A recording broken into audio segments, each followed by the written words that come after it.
დღეს 27 დეკემბერია, ეს კი ბიზნეს კურიერის 2014 წლის ბოლო გამოშვება. მე აკაკი გოგიჩაიშვილი ვარ და მთავარ ეკონომიკურ მოვლენებს მიშა სესიაშვილთან ერთად გაგაცნობთ. მოგესალმებით. ინფრასტრუქტურის სამინისტრო ბიუჯეტს ჯეროვნად ვერ ასრულებს, ტენდერების მესამეც უკონკურსოდ ატარებს, ფულს ჩინოსანთა კომპანიებს აძლევს. პრემიერი კი მაინც კმაყოფილია. მაშინ რა საქმე აქვს იქ ნოდარ ჯავახიშვილს, ვინ გაგზავნა პრობლემა მოაგვარეო? ტენდერებს უკონკურსოდ აფორმებს თბილისის მერია, სამშობლოები ცუდად სრულდება და თავიდან ხდება გასაკეთებელი. 170 მილიონი ლარი სოციალურ პროგრამებზე აქვს გაწერილი მერიას, როცა მათი უმეტესობა ისედაც ცენტრალური ბიუჯეტიდან იხარება. მთავრობა აცხადებს, რომ ტენდერი ჩაატარა, გორის სათბურს კი მყიდველი არ გამოუჩნდა, თუმცა ესპანური კომპანია 5 მილიონს თავაზობს მთავრობას და პასუხს ვერ იღებს. ფიქრობს, რომ სათბურის ხელში ჩაგდება ჩინოსნებს უნდათ. მთელი წელი ინფრასტრუქტურის სამინისტროს ყველაზე მეტი ჩამორჩენა ჰქონდა ბიუჯეტის შესრულებაში. არასამთავრობოთა კვლევით კი ტენდერების მესამედი იქ უკონკურსოდ ჩატარდა და მათი ნაწილი 10 მილიონი ლარი ჩინოსანთა კომპანიებმა მოიგეს. სწორედ ამ პრობლემათან მოსაგვარებლად მიავლინეს იქ ქართულ ბანკიდან ნოდარ ჯავახიშვილი და ის სისტემის შეცვლას აპირებს, თუმცა პრემიერი აცხადებს, რომ სამინისტროს მუშაობით კმაყოფილია და გამოდის, რომ სისტემის შეცვლაც საჭირო ამ ეტაპზე ყოველ შემთხვევაში არ არის. მე კმაყოფილი ვარ, ძალიან აქტიურად, ეფექტიანად მუშაობს დავით ჩავლიაშვილი. მე დაგითხრათ, რომ ძალიან რისკიანი, ასე ვთქვათ, მენეჯერი არის და ძალიან კარგად უძღვება საქმიანობას. თუ რაიმე ხარვეზი იქნება, გავასწორებთ. და თუ მთავრობის მეთაური კმაყოფილია, მაშინ რის მოსაგვარებლად ან ვინ მიავლინა იქ ნოდარ ჯავახიშვილი ქართულ ბანკიდან და რატომ მუშაობს ის ტენდერების ახალ სისტემაზე, რა ხდება მთავრობაში, ამას ის თავად გვეტყვით. მოგესალმებით. ბატონ ნოდარ, არ ვიცი, ეს კითხვა ალბათ თქვენს გაგიჩნდათ, ესეთი ტრანსფორმაცია მოგიწია, თქვენ დარწმუნებული ვარ, ეს თქვენი დიდი სურვილი არ იყო, რომ ქართულ ბანკში სადაც ძალიან კარგად შემდგარი მექანიზმი ჰქონდათ მუშაობის, გადაბარგდით სახელმწიფო სექტორში და იქ უნდა მოაგვაროთ პრობლემატიკა. ხო, ესე ითქვა თავიდან. და შემდეგ კი ვხედავთ, რომ მთავრობის მეთაური აცხადებს, რომ თურმე არაფერი შესაძლებელი არ არის, ყველაფერი კარგად არის. არ გაგიჩნდათ ეს კითხვა, რომ რა ხდება, მაშინ მე რატო ვარ აქ? მოგესალმები, აკაკი, მივესალმები ჩვენს მაყურებელს. სამწუხაროდ დასაწყისში ეს რეპორტაჟის ის ნაწილი ძალიან ცუდად მოვისმინე, მაგრამ ისეთი შთაბეჭდილება დამრჩა, რომ ნაკლებად ობიექტური და ძალიან მძიმე სურათი დახატეთ. ნამდვილად არ არის ეხლა ჩამორჩენა იყო ხარჯვით ნაწილში მოგეხსენებათ. დიახ, მათ შორის არასამთავრობოთა პრეტენზიები ცალკეულ ტენდერებთან მიმართებით, მათ შორის აი რეგიონულ ტენდერებს რაც ეხება რეგიონული განვითარების ფონდიდან, რომელიც ასევე სამინისტროს დაქვემდებარებაშია, ალბათ გინახავთ მედიაში სიუჟეტები, რაღაც სასაცილო შედეგებიც კი იყო იმერეთში თუ გურიაში. აი ამაზეა საუბარი. ანუ პრობლემა არის, ცხადია. აბათი ჯერ პირველ რიგში მინდა ვთქვა, რომ სულ გუშინ იყო თუ არ ვცდები თუ გუშინ წინ ანგარიში ჩვენი სამინისტროსი და იქ ერთმნიშვნელოვნად ითქვა, რომ 95%-ზე გავა სამინისტრო. რა საკვირველია? ეხლა შეიძლება ვიდაოთ რამდენიც გნებავთ იმაზე ჭიქა ნახევრად სარიელია თუ ნახევრად სავსე, 95% გეგმის შეუსრულებლობას ნიშნავს, მაგრამ მოდი გადავხედოთ ობიექტურ სიტუაციებს ან წინაწლების მდგომარეობას, ჩვენ აქ პროგრესი გვაქვს. ამიტომ მე ვფიქრობ, რომ ზუსტად იმ კონტექსტში იქნება ობიექტური შეფასება, რა კონტექსტშიც მე ვთქვი და არა ის, რომ იღუპება ქვეყანა და არაფერი აქ არ კეთდება. ზუსტად იგივეს გეტყვით ტენდერების ნაწილში. მე ზუსტ მესამე კვირა აქ ვარ და რასაკვირველია, რაღაც გარკვეული ხარვეზები ვნახე, მაგრამ შესანიშნავად ჩატარებული ტენდერების ვნახე აქ. და ეხლა გარეთ რო გაიხედები და შეხედავ, ესეთი მძიმე სურათი რო არ არის, ეს ერთმნიშვნელოვანია. იმედია ჟურნალისტების და ერთად რო შევთანხმდეთ, რომ დავამთავრებ ასე შემოგეძებათ. იმედია რომ ჟურნალისტები და საზოგადოებას მომცემ შესაძლებლობას, რომ ცოტა უფრო ღრმად ჩავიხედო, მოგეხსენებათ ეს საკმაოდ რთული პროცესია და მე ყველაფერს გამოვამზეურებ, თუ კი ამის აუცილებლობა იქნება და რაც მთავარია პრემიერის ნათქვამზე ვიტყვი ახლა. დიახ, ბრძანეთ. სამინისტრო მუშაობს და მე ვთვლი, რომ წარმატებულად მუშაობს.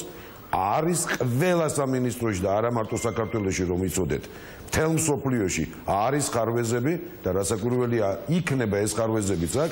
მე აქ მოვედი იმისაც, რომ ტენდერები გავხადო აბსოლუტურად გამჭვირვალე და არც ჟურნალისტებს და არც საზოგადოებას არ დარჩეს კითხვის ნიშნები. ეს სულაც არ ნიშნავს, რომ აქ არის რადიკალური ცვლილებები ჩასატარებელი.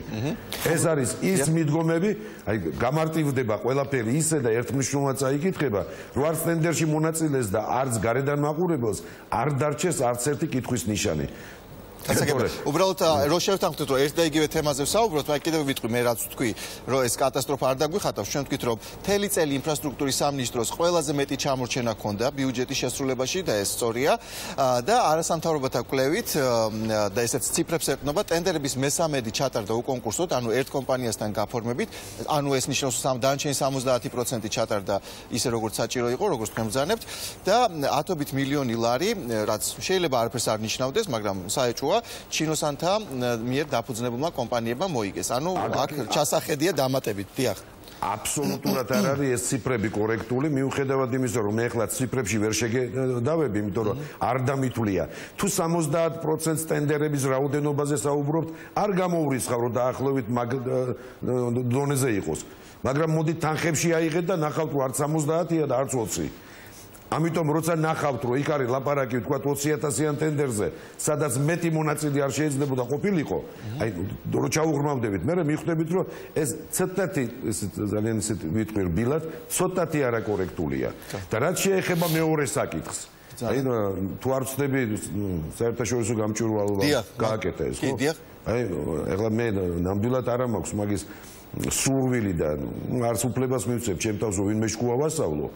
მაგრამ საერთოდ ნებისმიერი არასამთავრობო, სამთავრობო ორგანიზაცია, ჟურნალისტი თუ სხვა ვინც წერს, რომ აი რაღაცა ხდება, კეთილინებოს და მიიყვანოს მაშინ ბოლომდე. ანუ თვითონვე თუ აკეთებ დასკვნას, რომ ეს კანონს არ ეწინააღმდეგება. მე როგორც ვთქვათ, სატენდერო კომისიის არ ვარ ეხლა, მაგრამ ვთქვათ, სატენდერო კომისიის თავმჯდომარე რო ვიყო, რა უნდა ვქნა? ჟურნალისტის ან არასამთავრობო ორგანიზაციის განცხადების გამო, რომ აქ კანონი არ იღო, მაგრამ მე ეს არ მომწონს. ტენდერში გამარჯვება ეკუთვნის, მე უნდა დავბლოკო და კანონი დავარღვიო? თუ აკეთებ განცხადებას, რომ მის უკან დგას, მაშინ მითხარი რას არღვევს. და თუ არღვევს, ეს არის პროკურატურის საკითხი მაშინ. მესმის პროკურატურა ინტერესდება ამ საქმით მას შემდეგ რაც მიმართავენ მას, თქვათ, მათ შორის ამ შემთხვევაში არასამთავრობო ორგანიზაციის, თქვათ, განცხადების საფუძველზე. არა, კი ბატონო, მაგრამ თქვენ როგორ გინდა ჩვენ ანარქია ვაშენოთ? თუ კანონი გაძლევს ამის უფლებას და ეს კანონიერი ქმედება, მე იმიტომ რომ ვიღაცას არ მოწონს ეს, ამიტომ შეიძლება დავბლოკო ტენდერი? არამც და არამც ამის იმედი ნუ გექნებათ. კეთილი. მაშინ აი თქვენ რას აპირებთ? აი ესეც გითხარით. ტენდერი ჩატარდება ყველა წესის დაცვით და მანამდე და მას შემდეგაც წესის დახვეწა იქნება აუცილებლად. ანუ დახვეწილი წესით ჩატარდება მის სრულ შესაბამისად და რა შეზღუდვებიც იქნება ტენდერში მონაწილე პირებისთვის, იქნება ის შეზღუდვები აუცილებლად შესრულებული. ეს რაც წერია კანონში, მაგრამ ჩვენი კანონი არ კრძალავს ფლობას, მაგრამ გარწმუნებთ სერპანტინმა სხვათა შორის ვიზაც გზაუბარი იყო ძირითადად. ჩემი აქ მოსვლის მერე ჩემი მონაწილეობით ორ ტენდერში გაიმარჯვა. მობრძანდეს ბატონო ეს არასამთავრობო ორგანიზაცია და ვაჩვენებ, რომ მათ ეკუთვნოდათ გამარჯვება და გაიმარჯვეს. იმიტომ რომ დიდი ამბები იყო ამის ირგვლივ ატეხილი. ერთ-ერთ ტენდერში მონაწილე ორი დამარცხებული კომპანიის ხელმძღვანელებს შევხვდი და ვესაუბრე. და მოივი ამბობს არანაირი პრეტენზია არ აქვს, იმიტომ რომ უფრო მეც გეტყვით, ჩვენ წინასწარ ვიცოდით, რომ ვერ გავიდოდით ტენდერშიო. უბრალოდ იმიტომ მივიღეთ მონაწილეობაო, რომ აი იქნებო სხვამაც ვერ შეასრულა ეს ტენდერის პირობები და მაინც ჩვენ აგვირჩიონ მიუხედავად იმისა, რომ ტენდერის პირობებს ვერ ვასრულებთო და ისიც კი ვკითხე, ხო არ იყო ტენდერის პირობები უფრო მძიმე, ვიდრე ამას კონკრეტული სამუშაო შესრულების ლოგიკა ითვალისწინებს, რომ არა ბატონო ნოდარო, 600,000 ეწერა და ესეც თუ არ გაქვს გაკეთებული ნაპირსამაგ სამუშაოებზე, საერთოდ არ უნდა მიგიშვან ტენდერთანო. თუმცა თქვენ არ გესწავლებათ ჩემგან ყველა ვიცხოვრი ამ ქვეყანაში და ვიცით რომ შეიძლება უბრალოდ სთხოვონ კიდეც რომ მოდით არ მიიღოთ მონაწილეობა. ყველაფერი შეიძლება უბრალოდ როდესაც ესეთი რაღაცა ალბათ ჯობია რომ მეტად ჩაიხედოთ. გავიგე რომ თქვენ ჩაიხედეთ. არა, რომ ხომ არ იყო ინტერესთა კონფლიქტი, ან ჩაწყობა ესე რომ. აბატიეთ, მე ნოდარ ჯავახიშვილი დღეს ministris მოადგილე თვითონ ვესაუბრე მეთქი ამ ორგანიზაციის ხელმძღვანელს. რასაკვირველია, ეგეც შესაძლებელია და მეორეს გეტყვით კიდე. ვერც ერთ გვარს ვერ დამისახელებთ მე საქართველოში, რომელიც დამირეკავს მე და მეტყვის რომ ტენდერში გამომარჯვებინეო. ნებისმიერი თანამდებობისა ეს მინდა იცოდეს ყველამ საქართველოში. აი მაშინ რას ხედავთ თქვენ ისეც ამ მექანიზმში, რაშიც ფიქრობთ რომ უნდა ჩაერიოთ იმ სახით რომ რაღაც რეკომენდაცია მისცეთ რომ გამოსწორდეს, რა არის ის? აქ აბატიეთ, მე ახლა ვერ დავკონკრეტდები, იმიტომ რომ მე ზედაპირული საუბარი არ მჩვევია. ან რა ნაწილში თუ შემინიშნება მაინც რო გითხრათ, დიახ. ცოტა დრო კიდე დაჭირდება რომ კონკრეტულად ვისაუბროთ, მაგრამ გეტყვით რომ შესყიდვების კანონი მთლიანად გადასამუშავებელია. იქ არის ისეთი მუხლები, რომლებიც უბრალოდ იურიდიული დოკუმენტისთვის ძალიან რბილად რო ვთქვათ, არაკორექტულია. წესები არასაკვირველია დასახვეწი, საკმაოდ ასე ვთქვათ, ბევრი მიმართულები და უპირველეს ყოვლისა ეს ყველა ჩვენს კანონს ეხება სხვათა შორის და ნორმატიულ აქტს, უპირველეს ყოვლისა იმ მიმართულებით, რომ წინადადებას რო წავიკითხავთ მე და აკაკი, უნდა გვესმოდეს ერთნაირად ზუსტად. კი. ის არ უნდა იკითხებოდეს რამდენიმენაირად. და რაც მთავარია, ტენდერები უნდა ჩატარდეს დადგენილი წესის და განაცხადის სრულ შესაბამისობაში და არც ერთ სატენდერო კომისიის არც ერთ წევრს არ უნდა დარჩეს საკუთარი ინტერპრეტაციის შესაძლებლობა. ვთქვათ, მე ეს ჩავთვალე უფრო მნიშვნელოვნად, აი ის მეორე არ ჩავთვალე უფრო მნიშვნელოვნად, უნდა იყოს ერთმნიშვნელოვანი მიდგომა, ეს არ შეიძლება, ან არ შეიძლება. და აგრეთვე შემდგომი ცვლილებები, მათ შორის აი ვთქვათ, ფინანსურ ნაწილში, შემდგომი ცვლილებებიც ალბათ უნდა იყოს ძალიან შეზღუდული, ვთქვათ, ხელშეკრულებაში, იმიტომ რომ შენ ამ პირობებით გაიმარჯვე და შემდეგ ამ პირობების შეცვლა მაშინ ხო რა საკვირველია, თუმცა ესეც შეიძლება ბევრიც არ იყოს, რომ ხელშეკრულება იცვლებოდეს მერე, მაგრამ თვითონ ტენდერის დოკუმენტაციის განხილვის მერე ძალიან ბევრი დაზუსტებები მიდის. აი ეს უნდა შევამციროთ. თუმცა რო იცოდი აკაკი, ამან შეიძლება გამოიწვიოს თავდაპირველ ეტაპზე სერიოზული ტენდერების ჩავარდნა, იმიტომ რომ სამწუხაროდ საკმაოდ სოლიდურ სამშენებლო ორგანიზაციებსაც კი მოაქვთ აი აბსოლუტურად გაუგებარი და ზოგ შემთხვევაში ეჭვი დაგჭირება რომ წერა კითხვა იცის ამ. უნდა კითხოთ აუცილებლად, იმიტომ რომ აი გაჩნდა ესეთი მოსაზრება და ალბათ საფუძვლიანიც რომ შესაძლოა თქვენ ჩაანაცვლოთ მინისტრი. თქვენ თუ შევხვდით მინისტრს და ის თუ ეთანხმება, თქვათ, იმ კურსს სრულად, რასაც თქვენ ახლა ცდილობთ რომ გაატაროთ, იმიტომ რომ ის ავათარით და რაღაც არავის არ უნახავს და თქვენ თუ ნახეთ. შენგან მიგვირს აკაკი. გეგულება დედამიწაზე ადამიანი, რომელსაც ეტყვი რომ მოდი სწორად პატიოსნად კარგად ვიმუშაოთ და თუ არის რამე ხარვეზი გამოვასწოროთ, შეიძლება იმან გითხრას რომ არ მინდაო.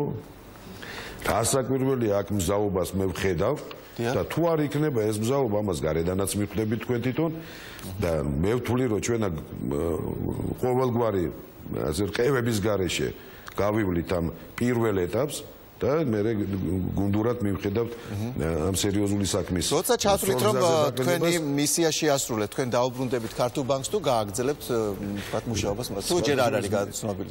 სხვათა შორის მე დღეს თქვენი თანამშრომლები რომ შემოვიდნენ ჩემთან კაბინეტში, მაგით დავიწყე რომ ნუ მილოცავთ ნურაპერს, აი მომილოცეთ თუ გავართვით ასახულამოცანებს თავი და რო გაიგებთ რომ მე შევასრულე ჩემი მისია და მივდივარ, მაშინ მომილოცეთ მეთქი. ანუ მიდიხართ რომ შეასრულოთ მისიას. ხო, არ არის ეს ჩემი საქმე, თქვენ შემოგევლეთ. ძალიან დიდი მადლობა. ნახოთ მართლა შემდეგ აი თუ იგივე Transparency International შემდეგ როგორ შეაფასებს თქვენს შედეგებს თქვენი მუშაობა. იცოცხლეთ. წარმატებებს გისურვებთ. ტენდერები პრობლემაა თბილისის მერიაში. საკრებულოს ოპოზიციამ გამოავლინა, რომ რიგ შემთხვევებში სამუშაოები, რაშიც ფული მერიამ წინასწარ გადაიხადა, თავიდან გახდა შესასრულებელი. ანდა მუშაობა საერთოდ არ არის დაწყებული. ირკვევა ისიც, რომ საგზაო და კეთილმოწყობის სამუშაოების მე-13 კონკურსის გარეშე პირდაპირ მოლაპარაკებითაა კომპანიებზე გადაცემული. მიზეზად კი მერიაში დაზიანებული გზების გამო შექმნილ ფორს-მაჟორულ მდგომარეობას ასახელებენ. აბაშის ქუჩაზე ნამდვილი ფორს-მაჟორი 2 თვის წინ შეიქმნა, როდესაც მერიამ ქუჩის რეაბილიტაცია გადაწყვიტა და პირდაპირ შესყიდვა გააფორმა მშენებელ კომპანიასთან. მას შემდეგ ქაქაურობა ასე გამოიყურება. ქუჩა გადათხრილია, მუშები კი, რომლებიც წესით ახლაც კი აქ უნდა იყვნენ და მუშაობდნენ, არსად ჩანან. სამშენებლო კომპანიის წარმომადგენლები კვირაში მხოლოდ რამდენიმე საათით თუ გამოჩნდებიან ამ ტერიტორიაზე. პირდაპირ მოლაპარაკება კი მას შემდეგ გახდა საჭირო, რაც აბაშის ქუჩის რეაბილიტაციაზე გამოცხადებული ტენდერი ჩაიშალა. მერიაში ჩათვალეს, რომ საქმე გადაუდებელი იყო და კომპანიასთანაც ხელშეკრულება პირდაპირ გააფორმეს. სატენდერო პროცედურებს უკვე ვეღარ ვასწრებდით ფიზიკურად და მოსახლეობა დღესაც ძალიან წუხს და მაშინაც ძალიან წუხდა, რომ ქუჩის გაკეთება გვინდოდა და უნდოდათ მათაც. იძულებულები ვიყავით დავკავშირებოდით იგივე კონტრაქტორებს, რომლებმაც ივაჭრეს და ცნობილი იყო, რომ მათ ამაზე ინტერესი გააჩნდათ. სამწუხაროდ ხელში შეგვჭა არა კარგი კონტრაქტორი რა. საკრებულოს უმცირესობაში თვლიან, რომ განმეორებითი ტენდერის არ გამოცხადება წინასწარ განზრახვით ხდება და ამით თბილისის ბიუჯეტი ზარალობს. შეკრულების გაფორმებიდან ერთი თვის გასვლის შემდეგაც კი კომპანიებს, რომელსაც თითქოს დაუყოვნებლივ უნდა დაეწყოთ მუშაობა, რომელსაც ასეულობით 1000 ავანსად აქვს მიღებული, სამუშაოები დაწყებული არ აქვს. 9% ეკონომია გააკეთა თბილისის მერიამ, როდესაც ჩაატარა ტენდერები. ხოლო როდესაც გააფორმა ერთპირთა მოლაპარაკებები და ასეთი იყო 19 ხელშეკრულება, ეკონომია იყო მხოლოდ 46,000 ლარი. ანუ 0.7%. ეს 19 ხელშეკრულებაც არა ერთპირთა მოლაპარაკებით რო გაეფორმებინათ, არამედ ჩაეტარებინათ ეს ყველაფერი. ამ ყველაფერს და ტენდერი შესაბამისად თუ ავიღებდით ფასტა კლების ტენდენციას 9%, ჩვენ ნახავდით, რომ ნაცვლად 46,000-ისა მერიას დარჩებოდა დაახლოებით 676,000 ლარი. სექტემბრიდან დღემდე საგზაო სამუშაოებზე გამოცხადებული 50 ტენდერიდან 24 ან ვერ შედგა, ან ჩაიშალა, შემდეგ ამ 24 ობიექტიდან 19-ზე კი სამუშაოების შემსრულებელი კომპანია პირდაპირ მოლაპარაკებით შეირჩა, რაც სატენდერო პირობების გაუმართეობაზეც მიუთითებს და კორუფციულ ეჭვებსაც აჩენს. მაგალითად, ჭიაურელის ქუჩაზე ტენდერში გამარჯვებულმა კომპანიამ სამუშაოების ღირებულების 95% 270,000 ლარზე მეტი ავანსად მიიღო, თუმცა სამუშაოებს დღემდე ასეთი ფორმით აწარმოებს. 7 მილიონი ნახევარი დაახლოებით ჩვენ დავაკონტრაქტეთ გადაუდებელ რეჟიმში. ეს ყველაფერი ნაკარნახევი იყო ქალაქში არსებული მდგომარეობით. როდესაც ამ ყველაფრის გაკეთება დაწყებული წყლის დასაწყისიდან, თუ კი ამას სწორად დაგეგმავდი და შესაბამისად რესურსებსაც სწორად გაითვლიდი, წყლის დასაწყისიდან შეიძლებოდა გაკეთებულიყო და ჩვენი ხელისუფლების მოსვლის ჟამს დაგვხვედროდა აქტიური კონტრაქტები. მე ვფიქრობ, რომ ეს იყო დიდი შეცდომა ან სპეციალურად გაკეთებულიც კი. კომპანიებს ძირითადად მისცეს 95% ავანსები, ჩვენი აზრით ეს მხოლოდ კეთდებოდა, იმიტომ რომ ბიუჯეტი მათ შესრულებულად გამოაცხადებინათ, სინამდვილეში ამ ფურს ისინი კომპანიების ანგარიშებზე ინახავენ და არანაირად სამუშაო შესრულება ახდება. შეგვიძლია აწყობილი ქვაფენილი დავშალოთ. სამუშაოების გაჭიანურებასთან ერთად პრობლემაა სამუშაოების ნაჩქარევად ან არაკვალიფიციურად შესრულებაც. ანტონ კათალიკოსის ქუჩაც თბილისობის მოტივით ფორს-მაჟორად გამოცხადდა და სამშენებლო კომპანიაც სახელდახელოდ შეირჩა. თუმცა ქვაფენილი რამდენიმე კვირის წინ ჩაწვა და კომპანიამაც ხელახლა შეასრულა სამუშაოები. ამ ქუჩაზე ქვაფენილი დააგო შეპესე გრანდმა, რომელსაც მანამდე არასდროს ქვაფენილის სამუშაოები შესრულებული არ ჰქონდა. თბილისში 1,800,000-ის 3 კონტრაქტი გაუფორმა თბილისის მერია კომპანია დაგის, რომელსაც არანაირი გამოცდილება ასფალტის სამუშაოების შესრულების არ აქვს. ეს კომპანიები ვერ ახერხებენ ხარისხიანად სამუშაოების შესრულებას. ანუ გარდა იმისა, რომ თანხა იფლანგება ტენდერის არ ჩატარების გამო, თანხა თლიანად წყალში გადაყრილად ითვლება ასე უხარისხოდ შესრულებული სამუშაოების გამო. საერთოდ ასე ვთქვათ, ურსუსური ხელშეკრულებები იყო მერიაში. თითქმის არ იყო მექანიზმი, რითიც შეიძლებოდა კომპანიების გაკონტროლება, როგორც შესრულების ნაწილში, ასევე ხარისხის ნაწილში, ასევე ვადების ნაწილში და ასე შემდეგ. რაც შეეხება საგზაო სფეროს, პირველი დავალება არის ხარისხი. სანამ მერია და საკრებულო საგზაო რეაბილიტაციის მექანიკაში გაერკვევიან, თბილისში რეალური ფორს-მაჟორი სწორედ გაჭიანურებული სამუშაოების გამო იქმნება და 21 საუკუნის თბილისის ქუჩებიც სულ უფრო ემსგავსება შუა საუკუნეების დასახლებას, სადაც სამუშაოების გამო დაზიანებული კანალიზაცია პირდაპირ ქუჩაში იღვრება.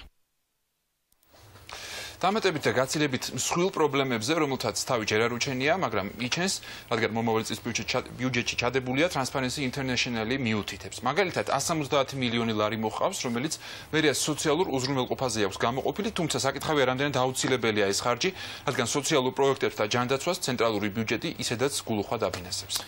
ამის გარდა 2012 წელთან შედარებით მერიის ხელფასების 73%-ით არის გაზრდილი.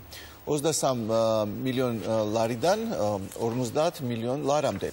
ეს იმის მიუხედავად, რომ ბიუჯეტის დეფიციტი იმავე 2012-თან შედარებით თითქმის 200%-ით იზრდება. რა შეიძლება ეს ნიშნავდეს? ამას ახლა მიშა კუკავა Transparency International-დან გვეტყვის, რომელსაც ეს კვლევა ჩაატარა. მოგესალმებით, ბატონო მიშა. მოგესალმებით. და თუ შეგვიძლიათ აგვიხსნათ აი ამ ციფრებს მიღმა, როგორც შედეგი ნეგატიური, რადგანაც ეს კრიტიკული თქვა შეფასება დაიმსახურა თქვენი მხრიდან, რა შეიძლება იყოს განსაკუთრებით ადამიანებისთვის, ვინც ამ ქალაქში ცხოვრობს? როგორც თქვენ აღნიშნეთ, სოციალური დანახარჯები 2015 წელს აღწევს 170 მილიონ ლარს. იზრდება დაახლოებით 2 მილიონი ლარით 2014 წელთან შედარებით. თუმცა იმის გათვალისწინებით, რომ რაც თავისთავად ცუდად არ ჟღერს, ანუ ამაში ნეგატივიზმი არაფერია, თუ კი სოციუზრუნველყოფას მოხმარდება უფრო მეტი, ვიდრე თქვა შარშან.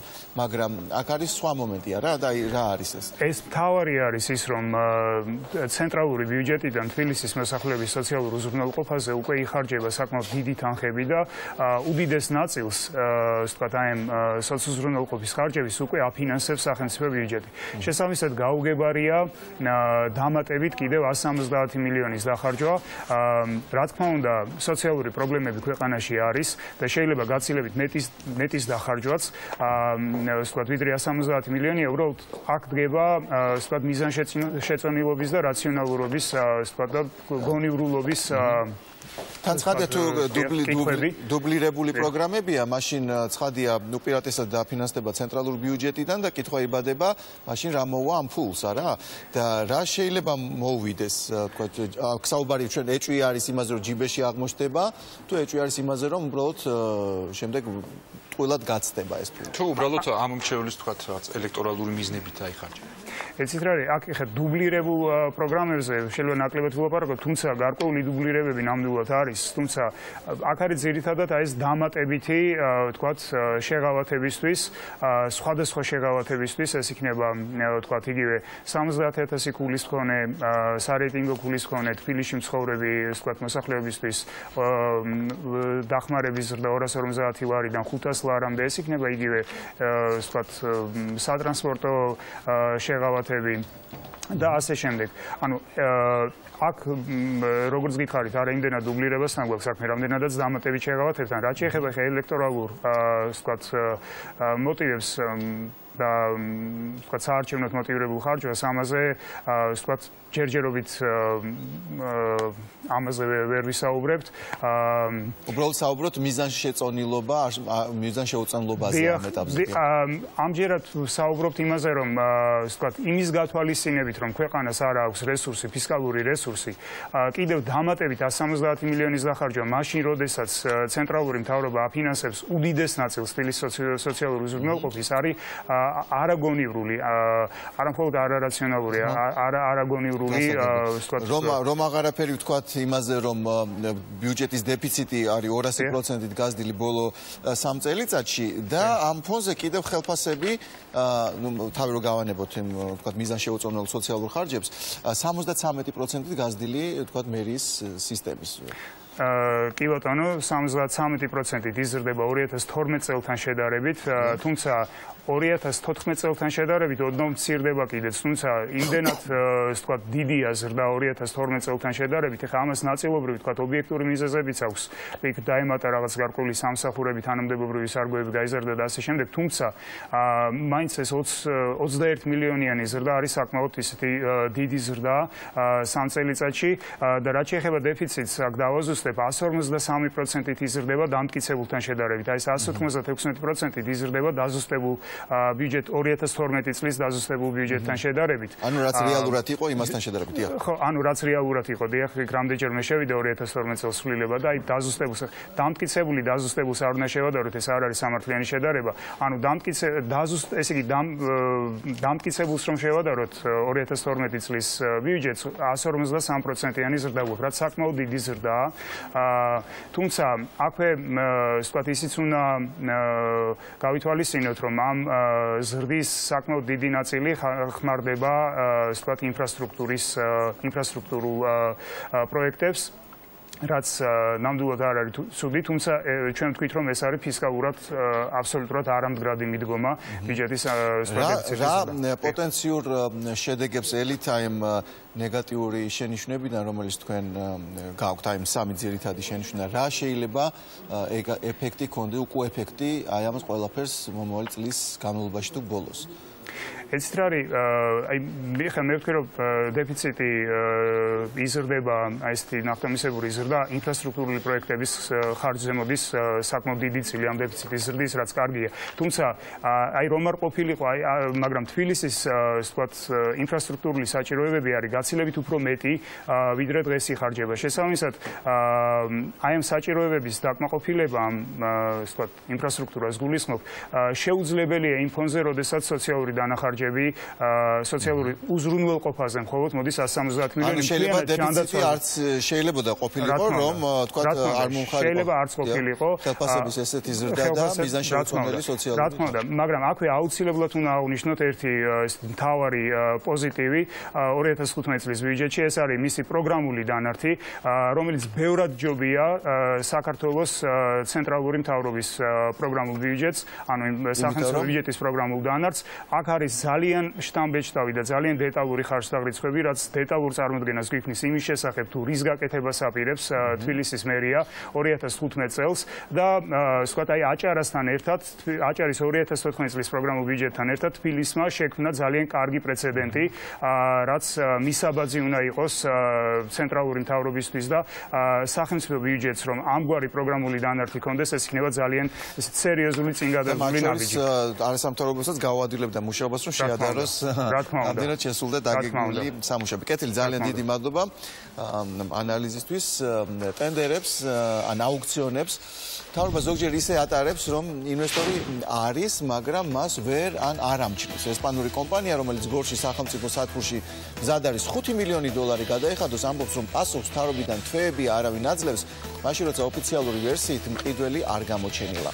ესპანეთში მიიჩნევენ, რომ მთავრობა განზრახეობნება ინვესტორს უარს, რომ ვიღაცა მის ხელში მუქთად ჩაიგდოს და რომ სწორედ ამ მიზნით გააკოტრა და დახურა საწარმო. ამაზე რეკლამის შემდეგ და იმაზეც, რომ აიზენა დასახურად ემზადება, რაშიც მთავრობა სადანაშაულებს. დაგველოდით.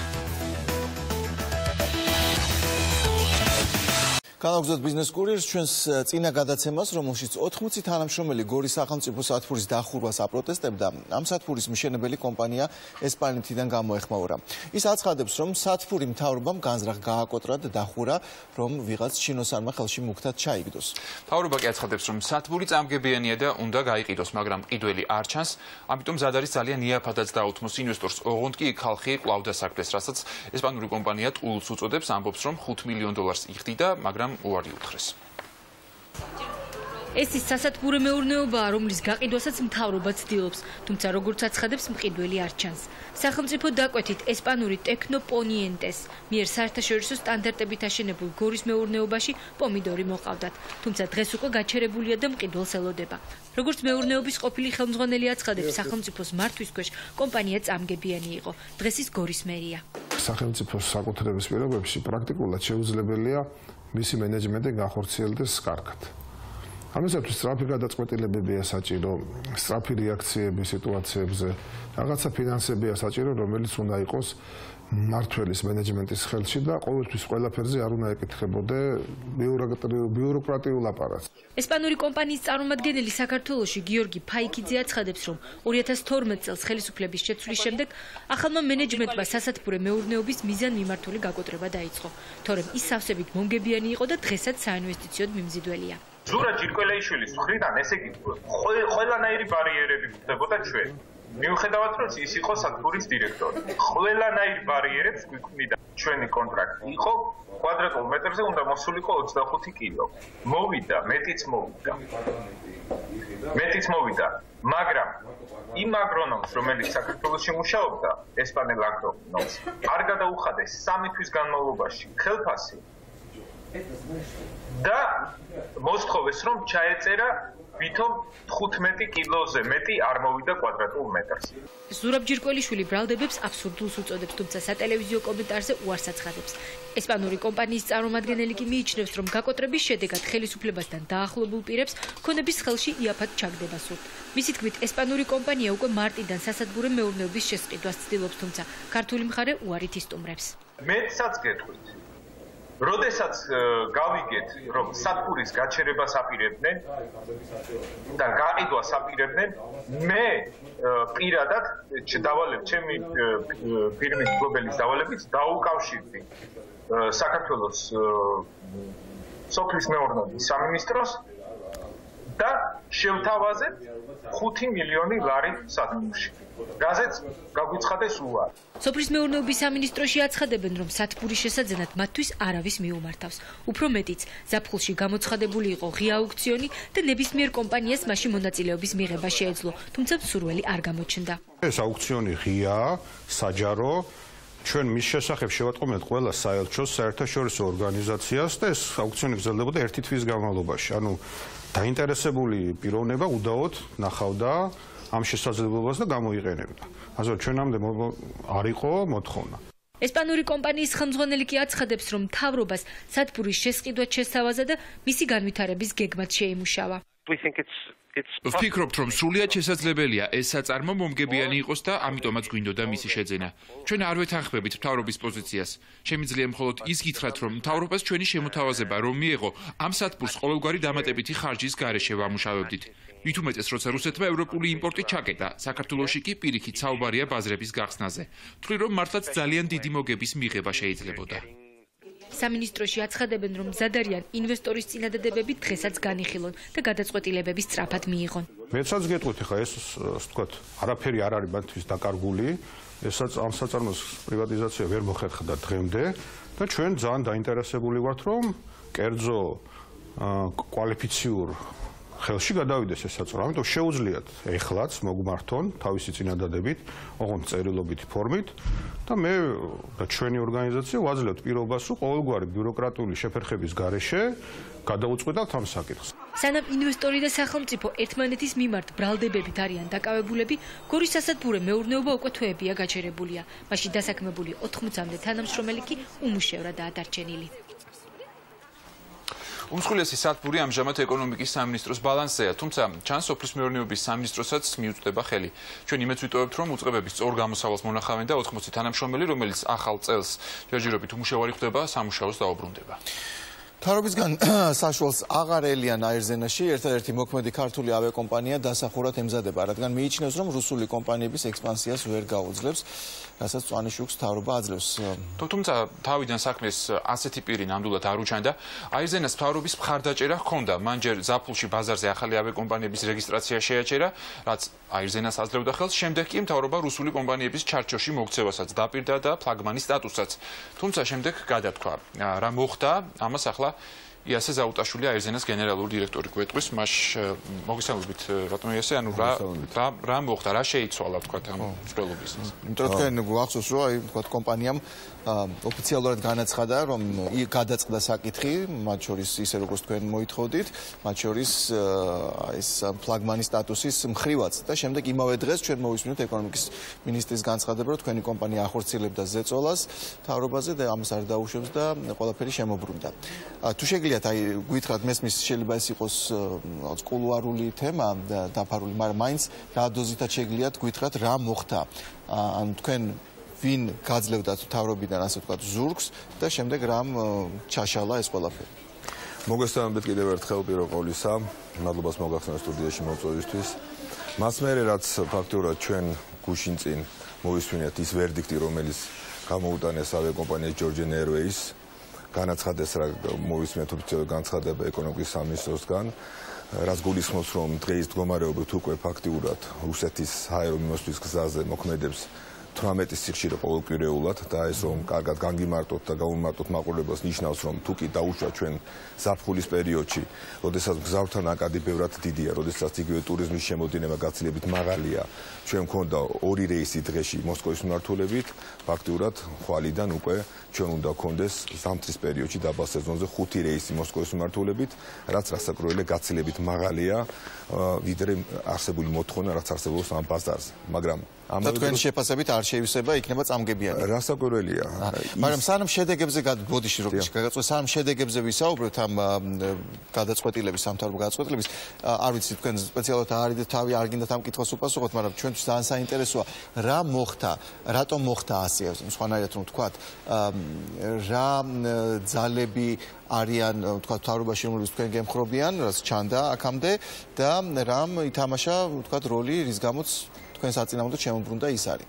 თქვენი თქვა პოზიციის? ვფიქრობ, რომ ყველაფერი დაიწყო იქიდან, როდესაც ზაფხულში, ივნისის თვეში საქართველოს მთავრობის მხრიდან, ანუ საავიაციო სააგენტოს მხრიდან გაიგზავნა წერილი რუსეთის ხელისუფლების მიმართ, სადაც ფაქტურად მათ უპირობოდ აღუთქვეს პირობა იმასთან დაკავშირებით, რომ ყველა სახის მოთხოვნას, რაც წამოვიდოდა რუსეთის ხელისუფლების საავიაციო ხელისუფლების მხრიდან, ფრენების შეუზღუდა მიმოსვლასთან დაკავშირებით რუსეთის ფედერაციის მხრიდან, იქნებოდა საქართველოს მხრიდან შესრულებული და აღსრულებული. ანუ თქვენ მიიჩნევთ, რომ ეს იყო თქვათ ავიაციის სააგენტოს დონეზე ლობირებული თუ თქვათ წინ წაწეული გადაწყვეტილება?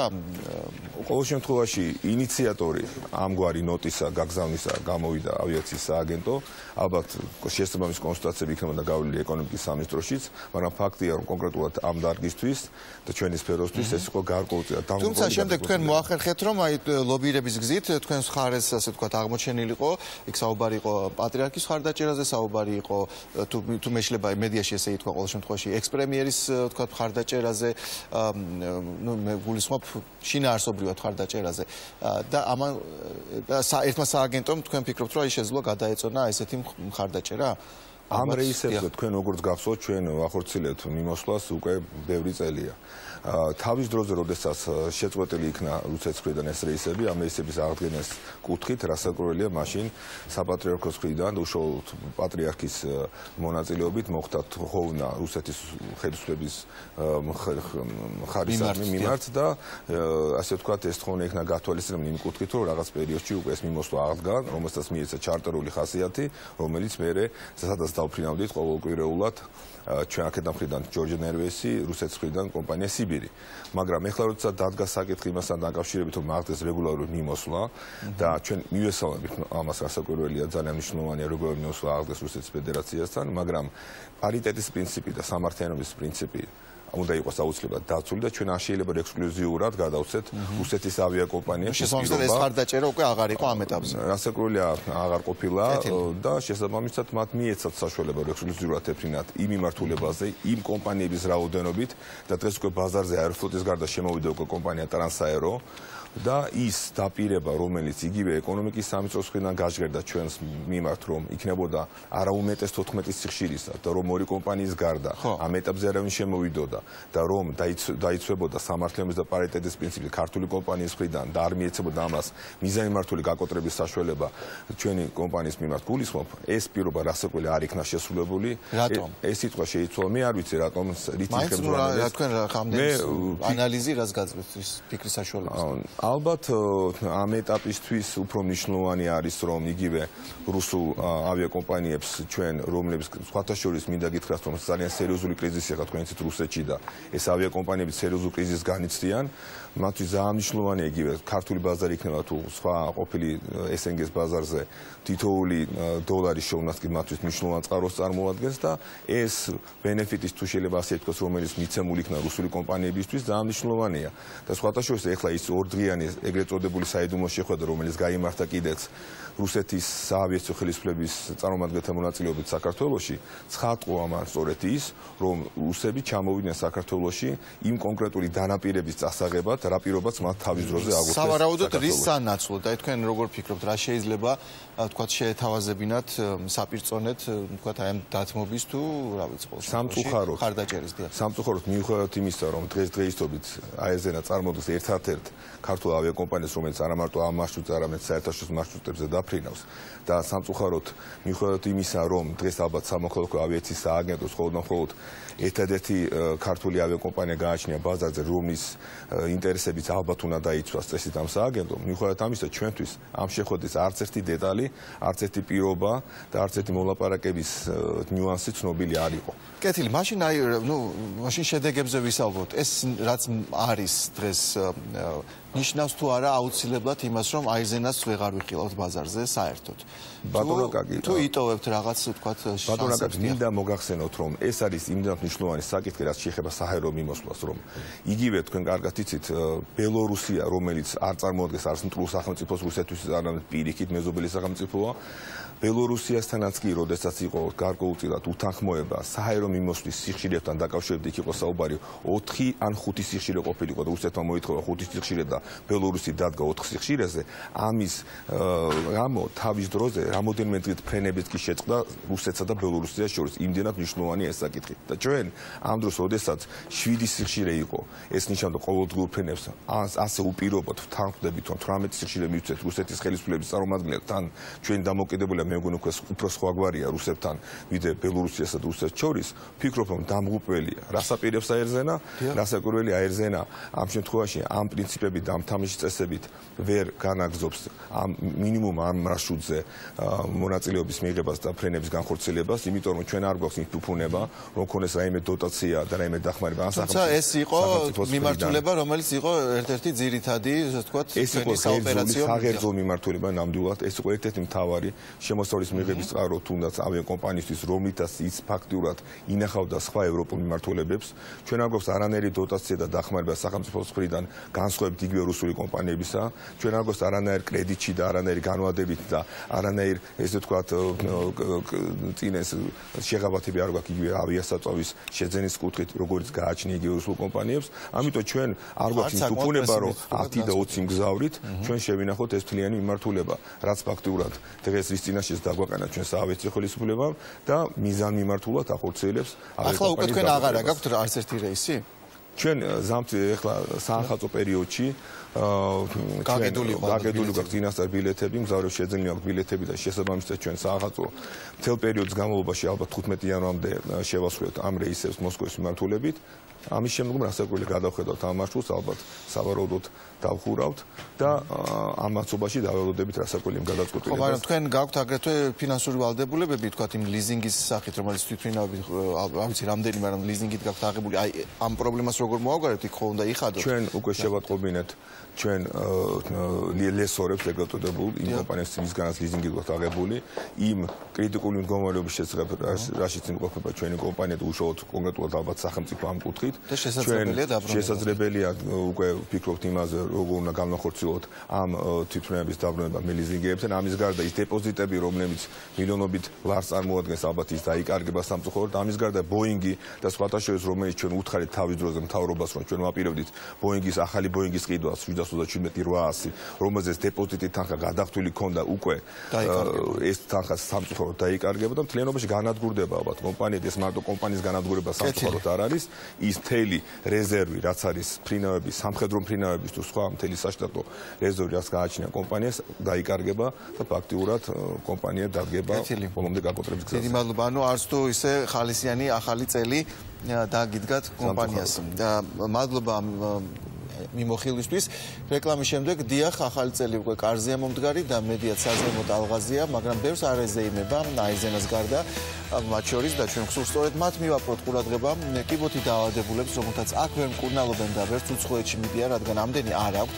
მათთვის შესაძლოა გამოსავალი გიგანტური ფარმაცევტული კომპანიების პროგრამებში ჩართვა იყოს, რაც უფასოა და ხშირად კარგ შედეგსაც იძლევა.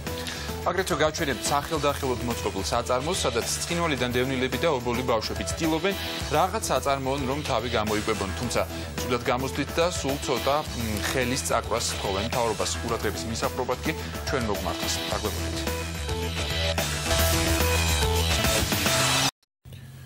გავაგზავნოთ ბიზნეს კურიერს. ცხინვალიდან დევნილები და მზრუნველობის გარეშე დარჩენილი ბავშვები ერთად ეძებენ მძიმე სოციალური მდგომარეობის დაძლევის გზას. სამსახურის მოძებნის იმედი მათ დიდი ხანი აღარ აქვთ, ამიტომ ფულის წყაროს თავად ქმნიან, ასე თუ ისე გამოსდით კიდეც, თუმცა მთავრობის მხრიდან მცირე ხელის წაკვრა მაინც სჭირდებათ. გასწავლით მთლიანად დავიხარჯებით თქვენთან, ოღონდაც მომყრებით. მაგრამ ყველაზე ძალიან მაინც მიხარია ბიჭებს, რომ უნდათ თექის გაკეთება. თბილისის ბავშვთა კრიზისული ცენტრის მოსწავლეებისათვის დღეს პირველი გაკვეთილია. ასოციაციაში, რომელიც სოფო ზოზიროვა ნოზაძემ დააფუძნა, მიუსაფარი ბავშვები ქსოვას, კერვას და ხელსაქმეს უფასოდ შეისწავლიან. ასოციაცია 2007 წელს დაფუძნდა. ომამდე მისი მიზნობრივი ჯგუფი ქართულ ოსურ შერეულ ოჯახებში მცირე სამეწარმეო ჯგუფების შექმნა და ხალხური რეწვის განვითარება იყო. თუმცა ომის შედეგად მცირე ფაბრიკა და პროდუქციაც გაუნადგურდათ. ახლა საქმიანობას თბილისში აგრძელებენ. სახალხო რეწვა ესეთი ის არის საქმეა, რომ აუცილებლად ძალიან მომგებიანია, უდანაკარგოთ აკეთებ ყველაფერს. გარდა მაგისი ბავშვი ხომ არ სწავლობს ყველა სკოლაში, ან ვერ სწავლობს, ან არ სწავლობს სხვადასხვა მიზეზების გამო. ეს ძალიან ბევრი ჩვენი ხელმძღვანელებისგანაც გაგვიგია მას უნდა ვასწავლოთ თექაქსოვა კერვა თექა როგორმე თავისი ოჯახი არჩინოს და თავის არჩინოს ბავშვების გარდა ასოციაციაში ხელსაქმეს ქალბატონები სწავლობენ ძირითადად დევნილები სუვენირებზე ნაქსოვებსა და თექაზე შეკვეთებს იღებენ რაც შემოსავლის ძირითადი წყაროა პროდუქციის ნაწილი კი ქველმოქმედებაზე მიდის ჩვენ არავისგან არასოდეს არანაირი დახმარება არ მიგვიღია ჩვენ თვითონ ჩვენი ძალებით ჩვენ იმით ვაკეთებთ ყველაფერს გავყიდით რაღაცას გავყიდით და იმ წუთში მივდივართ და უბოლებთან მივდივართ აი ახლა გამზადებული გვაქვს ერთი 20 ოჯახში უნდა შევიდეთ საახალწლოდ მანანა ბეგლარაშვილიც ასოციაციის თანამშრომელია. ხელსაქმე აქ შეისწავლა. ძირითადად ბისერებზე და ხელნაკეთ სუვენირებზე მუშაობს. ამბობს, რომ ნაკეთობების რეალიზაციიდან მიღებული შემოსავალი მისი ოჯახისათვის მნიშვნელოვანია.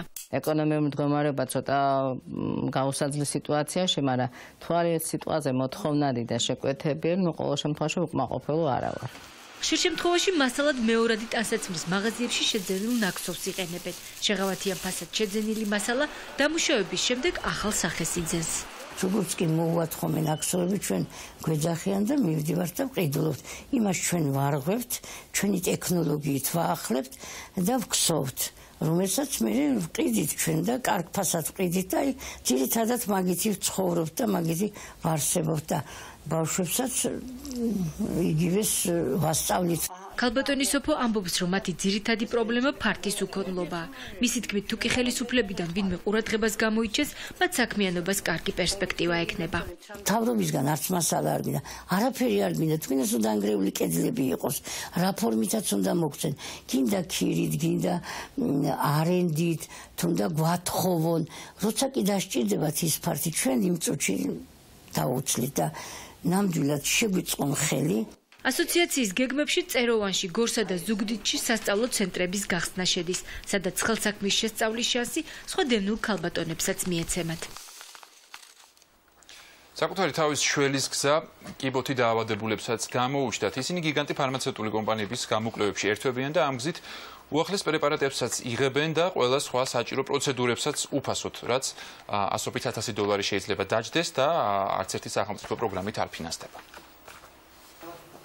პროფესიით ექიმი მანანა კოპლატაძე ერთ-ერთია, ვინც წამლების ეფექტურობას საკუთარ თავზე ცდის. უცხოური ფარმაცევტული კომპანიების დაფინანსებულ კლინიკურ კვლევებში 2012 წელს მას შემდეგ ჩაერთო, რაც ონკოლოგიური დაავადება აღმოაჩნდა. თითქმის 2 წელია ისეთი წამლებით მკურნალობს, რაც ჯერ აფთიაქის დახლებზე არ იყიდება, რადგან მათი ეფექტურობა და უსაფრთხოება ჯერ კიდევ არ დამტკიცებულა. ეს არ არის ექსპერიმენტი, ეს არის ბრძოლა თითოეული ადამიანის სიცოცხლის შესანარჩუნებლად და გასახანგრძლივებლად უკია შესაძლებელია. წამლები, რომელთა გამოცდაც ახლა მიმდინარეობს, სავარაუდოდ 8 წლის შემდეგ გაიყიდება. მომავლის მედიკამენტებით მკურნალობა ერთადერთი საიმედო გამოსავალია მძიმე დაავადების მქონე პაციენტებისთვის, რომელთა განსაკურნებლად წამალი ჯერ არ გამოუგონიათ. წამლის საკუთარ თავზე გამოცდას პაციენტების უმრავლესობა თანხმდება. მით უმეტეს, რომ მკურნალობის სრული კურსი უფასოა. აი ის რაც მე მომცეს კვლევის დროს, ის ფლაკონი დაახლოებით 2400 ღირს და მე ის მჭირდებოდა 21 დღეში ერთხელ. მე არ ვარ არც უყვარვარი და არც გაჭირვებული, მაგრამ ეს არის ისეთი თანხები, ამის გარდა ავატყო სჭირდება კიდევ ბევრი რამ, გამოკვლევები, ანალიზები, კიდე სხვა რაღაცა წამლები და ეს უბრალოდ შეუძლებელია, რომ ერთმა ადამიანმა ზიდოს. ვიდრე წამლის კვლევა ადამიანზე დაიწყება, მისი გამოცდა სხვა ცოცხალ ორგანიზმებზე მიმდინარეობს, რაც 5-6 წელიწადს იკავებს. კლინიკური კვლევების 4 ფაზას დამატებით კიდევ 7-დან 10 წლამდე პერიოდი ჭირდება. ამ ხნის განმავლობაში წამლის შექმნის ბიუჯეტი $10 მილიონი, რაც მედიკამენტის წარმოებაზე, პაციენტის მოვლასა და ორგანიზაციულ საკითხებზე იხარჯება. ნებისმიერი პაციენტი, რომელიც ერთვება კლინიკურ კვლევაში, არის წინასწარ ინფორმირებული. მას გადაეცემა ინფორმირებული თანხმობა, რომელშიც არის სრულად აღწერილი კვლევის შესახებ სრული ინფორმაცია. გარდა ამისა, თვითონ ექიმი, რომელიც ესეთ შეთავაზებას აძლევს პაციენტს, ძალიან დეტალურად უხსნის პაციენტს ყველა სარგებელს და ასევე მოსალოდნელ შედეგებს. კლინიკურ კვლევაში მონაწილე პაციენტების მკურნალობა მკაცრად კონტროლდება. წინასწარ დადგენილი ცხრილით კეთდება ანალიზები, მონაცემები საზღვარგარეთ იგზავნება და დაავადების მიმდინარეობას ქართველთან ერთად უცხოელი ექიმებიც აკვირდებიან. თუ დაავადება პროგრესირებს და მდგომარეობა უარესდება, პაციენტი კვლევას ეთიშება. კლინიკურ კვლევაში ჩართული პაციენტი არის ერთ-ერთი ყველაზე მოვლილი პაციენტი მსოფლიოში, იმიტომ რომ რეალურად საერთაშორისო კონსილიუმის მეთვალყურეობის ქვეშ ხდება ამ პაციენტის, კონკრეტული პაციენტის სამედიცინო ზედამხედველობა. ბოლო წლებში საქართველოში კლინიკური კვლევების ჩატარებაზე მოთხოვნა მნიშვნელოვნად გაიზარდა. 2008 წლის შემდეგ 123 კვლევაა ჩატარებული. დღესულ ეს იყო ბიზნეს კურიერი, ამით ასრულებს წელს მუშაობას, გილოცავთ ყველას დამდეგ ახალ წელს, მათაც ვისაც ეს საზემო განწყობაზე აყენებს და მათაც ვისაც ნაკლებად. გილოცავთ და გისურვებთ ყველა მდგომარეობიდან გეპყროთ გამოსავალი და მომავალ წელს მაინც უმთავრესი პრობლემები ეკონომიკური და სოციალური თვალსაზრისით დაგეძლიოთ. ჩვენ ამ მხრივ როგორც შევძლებთ დაგეხმარებით.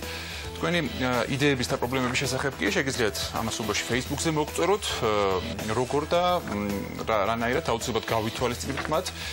ასევე შეგიძლიათ თქვათ რუსთავი 2-ის განახლებულ ვებგვერდზე გაეცნოთ მიმდინარე სიახლეებს. ჩვენ ცოტა ხნით გემშვიდობებით ნახვამდის. ერთი წლით ნახვამდის.